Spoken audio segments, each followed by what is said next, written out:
Hello, welcome back everyone. So next up we have our guest speaker, Nicole. Nicole is a registered dietitian and a health promotion manager with the Canadian Celiac Association. I'm sure a lot of people who are familiar with the association already knows her. She has 3 children, 2 cats and a dog. Her journey with celiac disease began with her mother's diagnosis and shortly followed by her daughter and her husband. So she's very, very familiar with what to do and what to eat. So Nicole has worked as a registered dietitian for 18 years in a variety of clinical settings, including both inpatient and outpatient work. And today she's going to speak with us about some gluten-free myths and hopefully bust them. And if you guys have any questions afterwards, we will open the floor for Q&A as well. Let's welcome Nicole.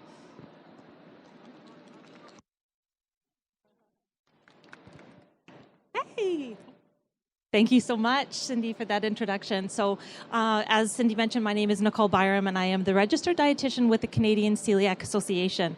So I represent national, which is from coast to coast here in Canada, and the BC booth, which is right over there. I invite you to go over and have a visit with and learn a little bit more about what our local chapter here can offer you for supportive resources. So before I begin, I just want to take a moment to acknowledge that this presentation today was created on the traditional and unceded territory of the Coast Salish peoples, including the territories of the Musqueam, Squamish, and Tsleil-Waututh nations. And here we promise to learn, live, and share educational experiences on this traditional territory, and we express our deep gratitude. All right, so let's get started. So first of all, it is such an honor for me to be here today, and really quite exciting for me to be up here as a speaker. I've been a visitor to this expo many times in the past, and so to actually be a speaker here today is thrilling for me. So today we're going to be speaking about label reading and a little bit at the end about myth busting. So I know when you're first diagnosed with celiac disease, the first question that comes to people's mind is, well, what can I eat? What on earth is safe for me to eat? So learning how to read labels is one of the most important tools for somebody who is newly diagnosed to learn about. So let's get going. So on our website, www.celiac.ca, memorize that and use it because it's an extremely useful and valuable resource. On our website, we have our label reading guide. Now, this was put together by myself, and many of you here will know the name Shelley Case. Does anybody know the name Shelley Case out there? She is an incredibly gifted dietitian who has led the way in education for celiac disease here in Canada. She is on our registered dietitian working group that put together this label reading document. So you can print this document out and put it on your fridge and live by it. So what I'm going to do is we're going to walk through it a little bit today to really help you have the tools and resources to be empowered and educated on knowing what to eat and what is safe. So we have to have a labeling guide because understanding food labels can be really confusing. I'm a dietitian, and when my daughter here in the middle was diagnosed, even myself, I went, okay, now I really have to look at labels and how do I know what is safe and what isn't to give to my child? And then, of course, my husband was next. So, as always with the CCA, everything that we say and everything that we do is based on current evidence to provide practical information. So the CCA is dedicated to basing everything on evidence-based resources.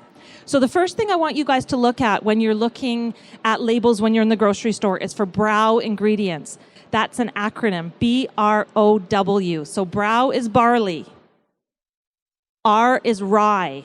Oats are regular oats. We're going to talk about gluten-free oats versus regular oats in a little bit, but that is regular oats. And then W is wheat or triticale. So I really want you to remember that acronym and remember what each one stands for. So when you're label reading, if you see anything with those in it, you know that it's not safe for your consumption. Now, what's wonderful about us all living in Canada is we have extremely robust labeling laws here. So gluten can never be hidden in a product. So if you've ever seen people say, well, gluten can be hidden in something, it just cannot. It simply cannot here in Canada. So that is one of the first myths. We're actually going to go through some myths as well at the end, but that is actually a myth. Gluten can never be hidden in a label. So Canada's really clear on what their priority allergens are, what their gluten sources are, and what their added sulfites are. And they have to be in an ingredients list or in a contained statement. That is legal here. Actually, before I move on, I want to really show you here. So you can see up in the top example, under the ingredients, unbleached enriched flour, brackets, wheat flour. So and then in the contained statement, wheat. So there is no hiding it there. In the bottom one, contains wheat. So we know for sure that there is wheat in both of those items, and they are not safe for consumption if you have celiac disease, non-celiac gluten sensitivity, or a wheat allergy. So I mentioned that all priority allergens, gluten sources, and added sulfites need to be labeled in an ingredients label or in a contain statement here in Canada. Here's a list of what those priority allergens are. Those include wheat and triticale, but then in the gluten sources, we have our brow ingredients, our barley, rye, wheat, triticale, and regular oats. Here's another example, because I always find that looking at examples is so much better than me just sitting up here and telling you what to look for. So here's two different examples of the same end product. So on the left there, we have Apple's pie crust, bracket wheat after the pie crust. And you'll see on the right-hand side, it's bracket flour. And then in the contain statement, it says wheat. So it is legal to write that both ways. The ingredient has to be either in the ingredients list, the gluten-containing ingredient has to be either in the ingredients list or in the contain statement. It does not have to be in both. So don't do a quick scan and say, well, there's no contain statement, so this product must be safe for me. You have to look in the actual ingredients list. Sometimes it's in both, but not always. It's not a legal requirement. So be sure to look to see if it's in either or. Then we have our precautionary statements. So these trip people up all the time. So remember, we have our ingredients list and our contain statements, and that is part of the robust labeling laws here in Canada. So if there's a gluten-containing ingredient there, it has to be labeled. But then we have these tricky precautionary or may contain statements. So what are they all about? So they are not a legal requirement, but they do have to be truthful and clear and not ambiguous. So what are precautionary statements? There's three main types that we see, although they do come in all different shapes and sizes, but may contain wheat, made in a facility that also processes wheat, and manufactured on equipment that all processes wheat. Now, at the end of the day, we weigh all of these the same. So we've done studies, and we've found that some people see the manufactured on equipment that all processes wheat or made in a facility that also processes wheat, and they consider that to be less of a risk than the may contain wheat. So in actual fact, there's no evidence to support that it is more or less risky. All precautionary statements are to be taken the same, and if there's a precautionary statement on the product, it is not safe for somebody with celiac disease to consume. So if you're looking at the ingredients list, it says may contains wheat, it says made in a facility that also processes wheat, that is not a product for you to consume. It is not safe for consumption. So the CFIA, the Canadian Food Inspection Agency, we're all at the CCA very close with them in Health Canada. They talk about precautionary statements. And really, at the end of the day, a precautionary statement is the possible presence of an allergen in a food, when despite all reasonable measures, there's an unintended presence. So it's not something that the companies have done deliberately. This is something that they've done despite good manufacturing practices. There's still a risk to the consumer, and that's why they have put that label on there. So do take it seriously. It's not something to be diminished. We do have to really take that label seriously. Here's an example of a precautionary statement. So you can see the ingredients list and the contains list are all safe. So there's no brow ingredients in the ingredients or contains. However, in the may contains, there is a wheat there. So I would not be buying that for my family, and you shouldn't be buying it for yourself or your family or friends either. Worth mentioning, and I'll say it again, gluten cannot be hidden in foods. Okay, so let's take another look at a few of these precautionary statements or contain statements. So here I'm going to point to the one on the bottom left. You can see wheat flour, malted barley flour, and it's there in the contains. And on the right-hand side here, we can say contains wheat. So this is an interesting one, because if you look through the ingredients, whole oat flour is there. And of course, we know that whole oat flour, if it's not labeled gluten-free oats in the ingredients list, it is not safe for consumption. Oats are highly cross-contaminated grain here in Canada and globally, and should never be consumed for somebody with celiac disease in its regular form. Only gluten-free oats can be consumed.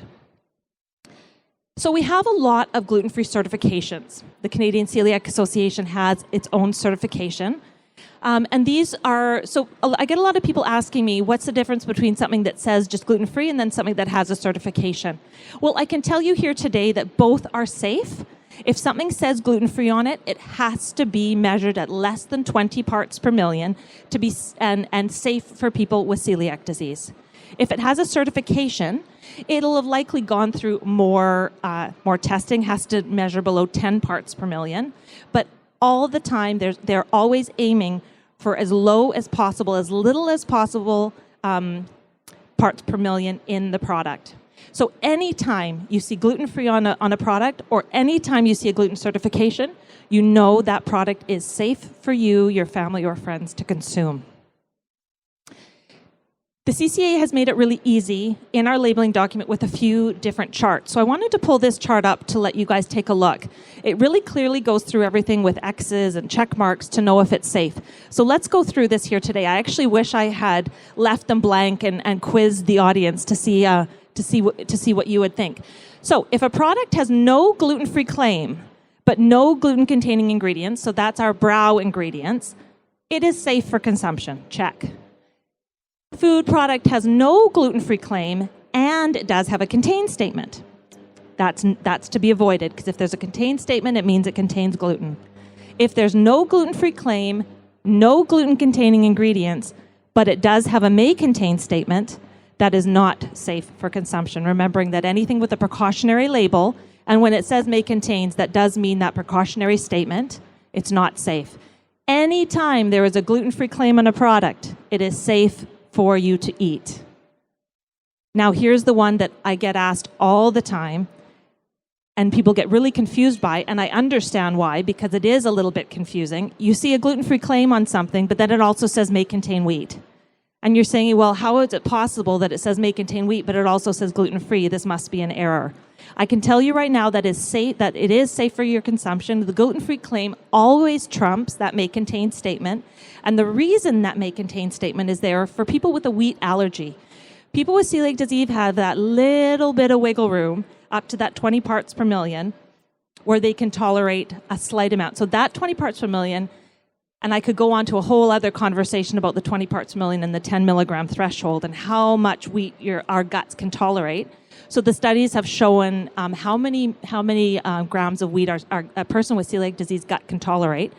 That's a whole other talk.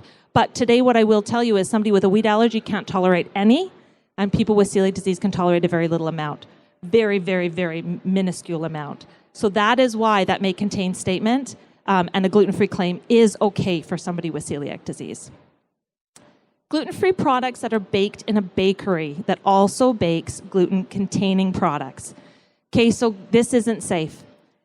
Unfortunately, gluten is airborne. Flour can be airborne in a bakery and it can land everywhere. I don't know if any of you live in a mixed household where some of you eat gluten and some of you don't. So if you do, please go to the CCA's YouTube channel, and I've actually got a shared kitchen webinar on that YouTube channel, and I walk you through how to live safely in a shared kitchen. Because my family, although since my husband's been diagnosed, we're much more gluten-free than we were when we only had one of our 5 diagnosed. But there's a lot of rules about how to safely do that. Maybe that'll be my talk for next year, if I'm invited back.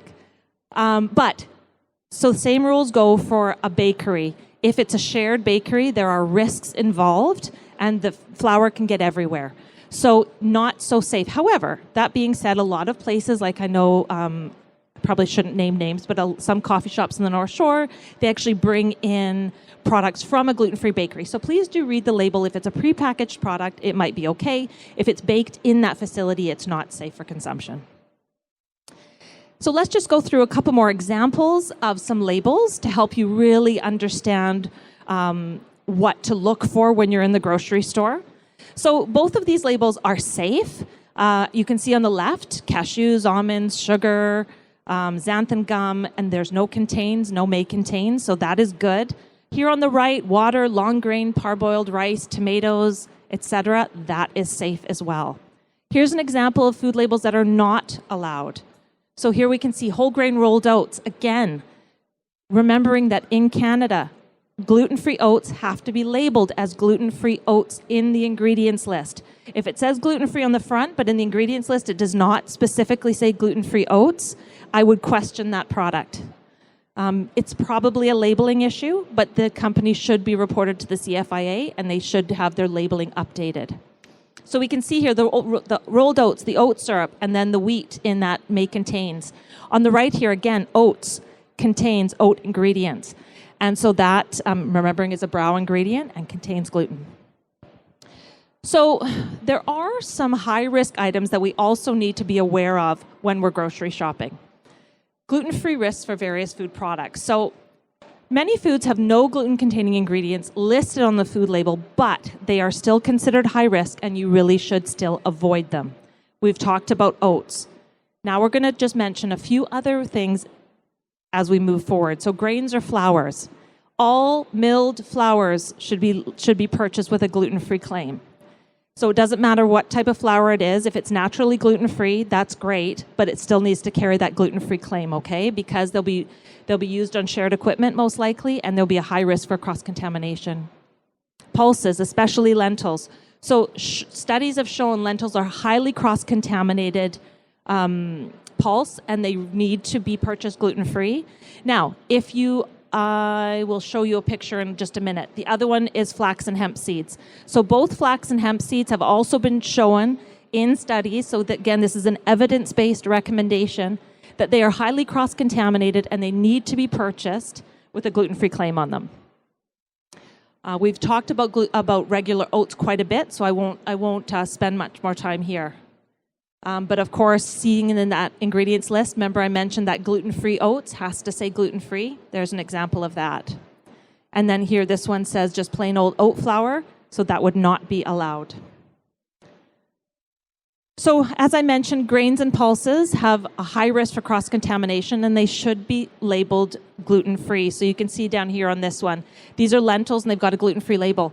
So if you can't find gluten-free lentils, which a lot of people can't find, I actually often order mine on Amazon. Amazon, you can find almost anything. But if you, they can be very expensive. That's a whole other talk again. The 183% more expensive that the gluten-free diet is, and how do we budget on a gluten-free diet?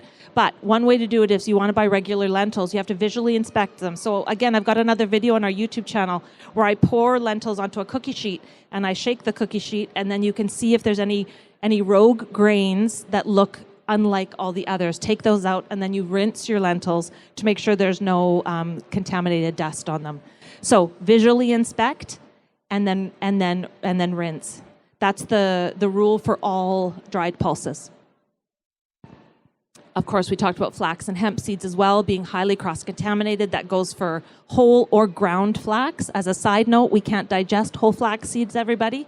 So we should always be grinding our flax seeds or purchasing it ground, and then keeping it in the fridge in a sealed, dark container. And then hemp seeds. Baked products, cereals, pastas.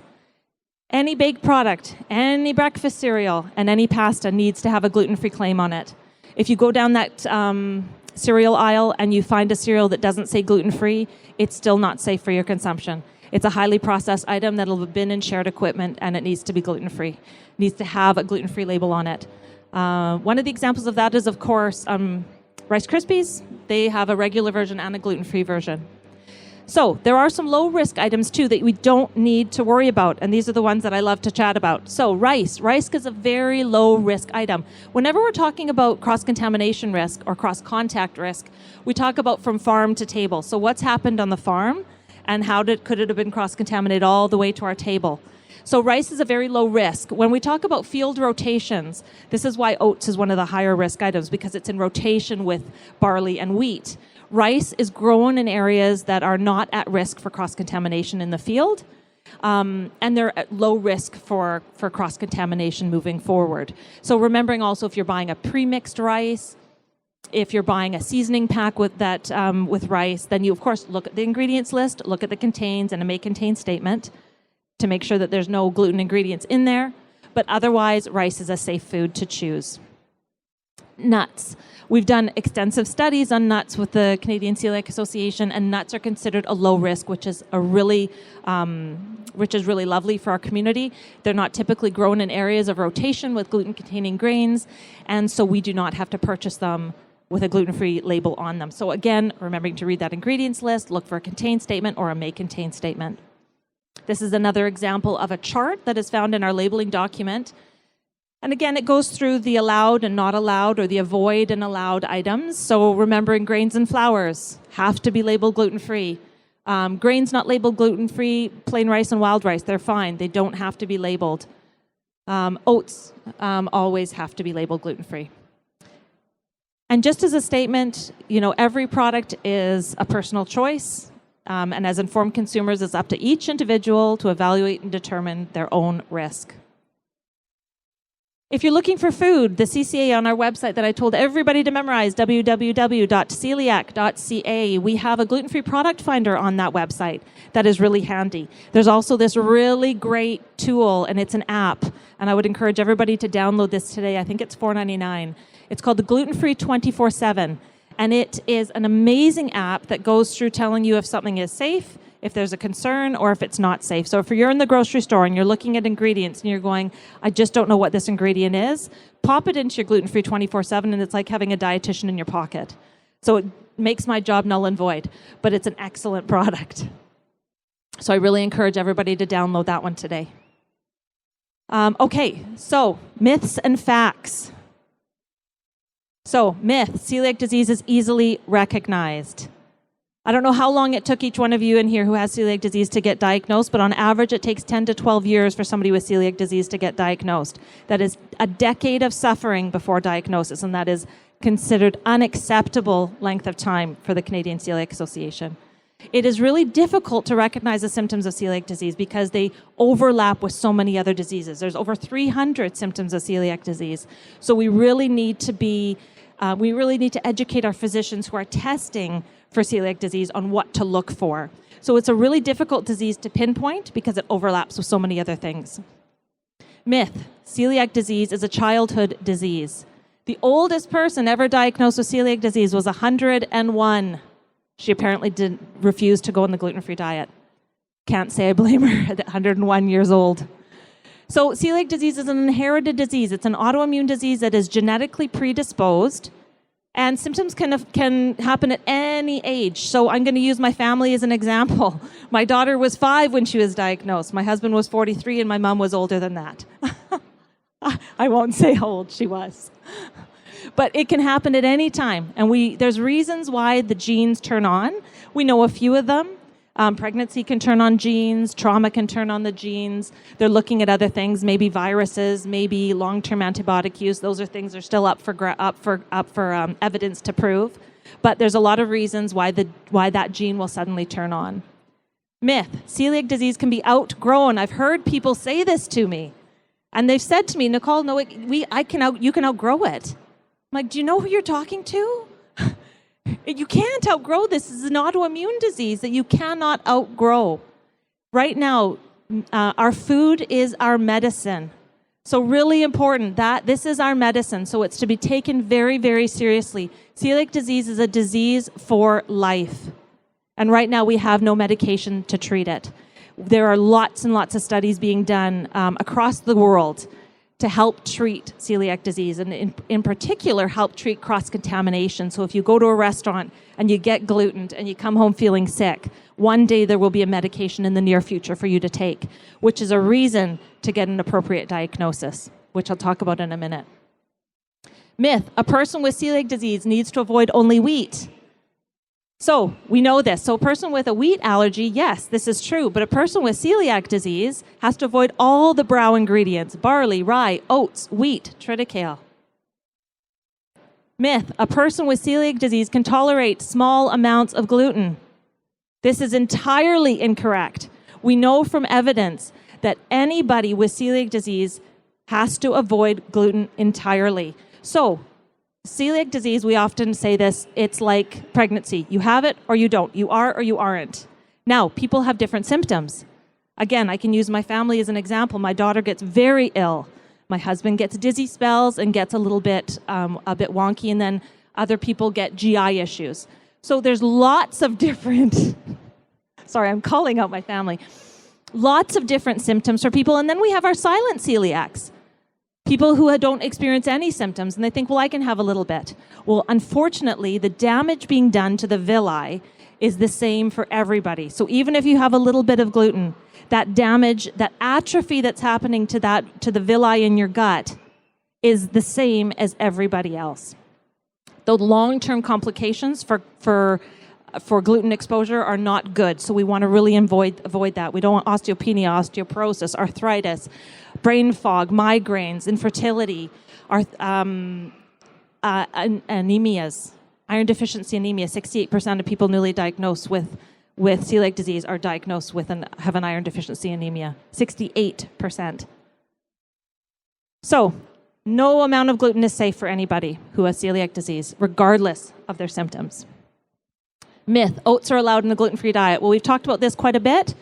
Gluten-free oats, so the conversation around oats continues in our community, and there are a lot of experts in the field that are looking at oats and when to introduce. So for the current recommendation right now for those newly diagnosed with celiac disease is to avoid all oats, gluten-free oats included, until your TTG has normalized. 5 months? Oh, 5 minutes. Sorry, I'm getting my time. Thank you. So until your TTG has normalized, then you can introduce oats. So the reason being, oats they can cause symptoms that can look the same as gluten reaction. So we want to make sure that we'll get your symptoms under control to know whether you're one of the people or not who cannot tolerate oats. And then we'll introduce oats. So no oats at all when you're newly diagnosed. Until your TTG has normalized, then we can introduce the gluten-free oats. Myth, if you go gluten-free and feel better, you don't need a diagnosis. This is my final myth. And it's one of my most important ones because as a dietitian, I have people come into my office and tell me that they've gone gluten-free and they feel much better, and so they must have celiac disease. Self-diagnosis does not equal a diagnosis in our medical system. And the reason that is so important is because if you have a medical diagnosis of celiac disease, you qualify for a tax benefit here in Canada. And actually coming up, the Canadian Celiac Association has a tax webinar. Linda Nielsen, who's sitting up here in the front row, hosts it with me, and we can tell you, well, Linda is the expert, not me. I don't know much about taxes at all, to be honest. But Linda is a huge expert on taxes and can teach you how to claim your gluten-free credits on your taxes. So if you do not have a diagnosis, you do not qualify for that tax credit. So that's number one. Number two, if you do not have an official diagnosis of celiac disease in Canada, you may not qualify for medications moving forward. I always tell people I want to make sure that door is open for you to have treatment in the future, especially for our kids. Because one day, they've got a long life ahead of them, and one day there definitely will be treatments available, and I want to make sure that they're there. So how do you get diagnosed with celiac disease? Many of you out here have been diagnosed, so you understand. First of all, we get our blood work done, our TTG. You have to be on a gluten-containing diet for the TTG to be triggered. If you are on a gluten-free diet or you have been on a gluten-free diet, it could be a false negative result. We'd never want that to happen. So, gluten-containing diet, then you get your TTG done, and then you go in for your endoscopy. Once you've got your endoscopy, then you have an official diagnosis here in Canada, unless you're under 10 years old. If there are any pediatric populations out there who have a TTG of 10 times or greater the normal rate, the SFGAN or European standards, there is ways to avoid that endoscopy. So you can talk to your GP about that. A little bit easier to get diagnosed for those younger kids. All right, the last thing I wanted to talk to you about is we've got a newly diagnosed pathway with National Canadian Celiac Association, and you can sign up for that on our website. It's a pathway that I was part of creating, and I hope it's really helpful. So it is a year-long program, and you get weekly emails for the first 6 months and then monthly emails thereafter, and it's curated to really walk you through the information you need to know based on the time of your diagnosis. So I invite you to go to our website and sign up for that program. And here's all of our contact information if you have questions for our team, info@celiac.ca, and then, of course, our website. So thank you, everybody, so much for having me here today. It was such an honor to be speaking at the Gluten Free Expo here in Vancouver. Thank you so much, Nicole. That was a lot of information. We are recording the session, so we'll put the recorded sessions on our website after, so you can always go back to it. I'm sure the presentation answered a lot of questions, but if there are questions that she didn't address, we are opening the floor for those. So, got one gentleman. Is sushi rice naturally gluten-free, or do you have to test it? Yeah, no, so sushi rice being one of those low-risk food items, sushi rice will be naturally gluten-free, so unless there's contains or may contain statement, you're good to go. Thank you. I've heard that yeast can be containing gluten. Is there a trick to knowing on the label which ones do and which ones don't? Yeah, so again, remembering that gluten can never be hidden in a food here in Canada. So if it's made from barley, it will say barley in brackets next to it. If there is no indicator on the label, then it is safe for you to have. Okay. Any more questions? Right here. Hi, I haven't been to all the booths yet, but have you ever considered where to find something for an emergency kit? Gluten-free food, because you can buy those brick things, but they're all containing wheat.